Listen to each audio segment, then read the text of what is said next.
My special guest today is Pastor John Wilkinson, actually Dr. John Wilkinson, because John has his doctorate, and we're so excited to have John with us today. John, welcome to the Living Truth program. Right. Thanks. What kind of a book have you written? Well, it's what people call apologetic book, but I would just say it's a book that tries to clear obstacles and reduce barriers to believing in God. And essentially, it's called No Argument for God, Going Beyond Reason in Conversations About Faith. And essentially what the book is to say, look, there's a lot of people that are going to say, well, God's nonsense. It's just, it's a bunch of absurdity. There's a bunch of stories that really don't make any sense. It doesn't really correspond with logic. And in a sense, it's saying, well, of course, yeah, it actually is beyond logic. And I think, when you read, even from the first chapter, you have God who creates out of nothing, with nothing, not a workbench, no materials, no down, no up. It's completely void. And so that in itself is a strain on logic. And you keep going from there. You have a guy who's a desert dweller. He builds an ark, which happens to be very buoyant and hold all the animals of the world. And you keep going from there. You have Jesus, who comes as fully God and fully human, born to a virgin.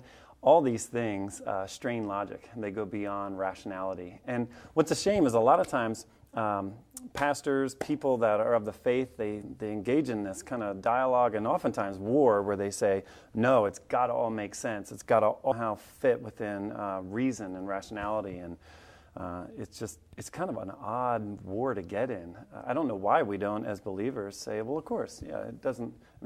If we're playing this game of logic, you win. That's fine. It doesn't correspond with logic. But I don't know necessarily if I'd like to follow a faith that fits completely within the human mind. I don't know about you, but if you can explain it all away, it's probably not of God. Right. And really, honestly, if you can explain it all away, or if it all becomes rational or reasonable, it probably had a human author. But if you have things that strain logic and things that are outside the bounds of what we know as reason, that to me, that speaks of a divine author at some point. So what made you write a book like this, John? Well, I got tired of reading these books that say God is nonsense. Essentially, there's all these books out there, whether it's Dawkins, Hitchens, Harris, any number of them. You spend 300 pages, you read stuff, and some of it's interesting, and some of it's rather compelling, but most of it, you get to the end of it, and you say, what was the point of that? So we come to this conclusion that God is irrational, that it doesn't comport with logic at all. And to be honest with you, I would rather that be the preface of a whole different book that says, let's start with this as the beginning. Guess what? God doesn't make sense. Now, let's go on and explore what that looks like outside the bonds of human reason. Because if human reason is the final arbiter of what's true and what's not true, that's a scary world to live in. And I almost think like Paul did, where he said, look, you Greeks are pretty sharp people, right? You've got the whole corner market on logic and logos, right? I'm going to show up and I'm going to speak to you, but I'm not going to use wise words. I'm not going to use big fancy ideas. I'm just going to tell you what happened to me, and it's crazy.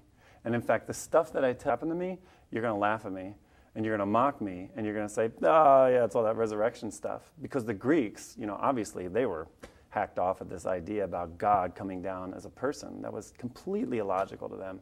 And so Paul was like, look, I get it. You guys don't believe this, that's cool. Now let me tell you what happened to me.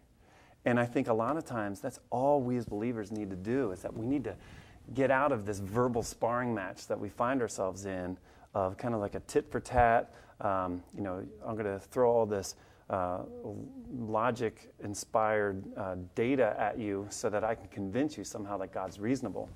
And I'd say, look, if you guys want to argue logic, go ahead. Now let me just tell you what happened to me.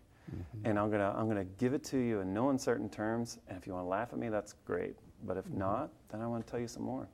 John, any number of books have been written to try to get the attention of skeptics. What is your main what's different about your book?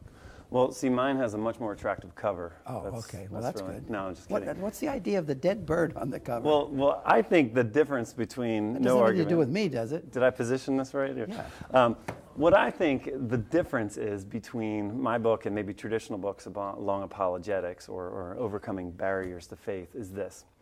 A lot of books will say, okay, let's look at the veracity of the scriptures. Let's look at the Bible and how truthful it has been over years. And they'll compare like the Iliad, the Odyssey, and the ancient manuscripts. Or they'll go through codices of the New Testament, which is fascinating stuff, which most people, their eyes glaze over and they don't want much to do with that. But I find it fascinating. I'm excited about that stuff. But to be honest with you, I never found an audience for that type of stuff. When I try to say, hey, I'm excited about the Dead Sea Scrolls, let's talk about the DSS manuscripts, most people just kind of look at me and yawn. They don't really want to talk about that. But what I found is most interesting, and this happened to me on streets of London. I had a friend of mine, Ron, and we were talking, and he's not a believer. And at one point, he says, look, I'm not a believer, and I just think it's all a bunch of nonsense. And honestly, like literally what I did, without even skipping a heartbeat, I said, yeah, you're right. And he was like, give me this double take. He's like, aren't you one of those preachers? I was like, sure, but I agree with you. I think it's all absurd. And so for the next 3 hours, he had question after question after question after question. And I didn't preach. I'm not, beating the Bible or anything like that. It was fascinating to see how he just said, well, then how can you believe this? And what about this? And then I was able to effectively talk about the Jesus of the Bible in irrational terms to a guy that was spellbound by this idea that somehow God doesn't have to make sense. So I don't know, I prefer that way. Skeptics are the main target group? I would say skeptics, people that probably want to have a little bit more of a handle on their faith, but also people that know others who have wandered from the faith. I like to use the phrase, give faith a second chance. And I'm really looking for people who are maybe checking out of the faith, or maybe who are believers that, they outwardly, they come to church, they do all this stuff, but inwardly they've got a lot of questions that are dogging them, but they don't want to say anything because they're scared how they might appear.